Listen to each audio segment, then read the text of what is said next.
اعوذ باللہ من الشیطان الرجیم بسم اللہ الرحمن الرحیم۔ معزز سامعین اور ناظرین، السلام علیکم ورحمۃ اللہ وبرکاتہ۔ آج ہم انشاءاللہ تعالی تجارت میں نقصان سے اللہ کی پناہ چاہیں گے۔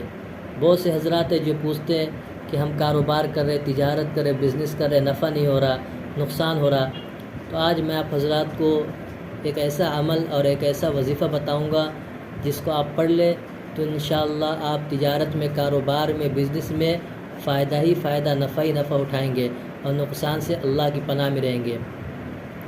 تجارت میں نقصان سے اللہ کی پناہ۔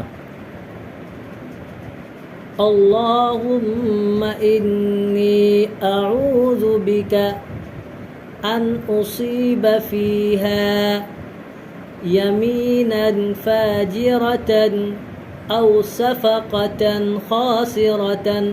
ترجمہ: اے اللہ، میں آپ کی پناہ چاہتا ہوں کہ کسی جھوٹی قسم یا گھاٹے کے معاملے میں پڑ جاؤں۔ اس کو پڑھ لیں انشاءاللہ تعالی دل کے ساتھ، یقین کے ساتھ، اخلاص کے ساتھ۔ انشاءاللہ آپ اپنے کاروبار کے اندر، تجارت کے اندر، بزنس کے اندر نقصان سے اللہ کی پناہ میں رہیں گے، اور اللہ تبارک و تعالی آپ لوگوں کو کاروبار میں، تجارت میں نفع ہی نفع دے۔ جزاک اللہ۔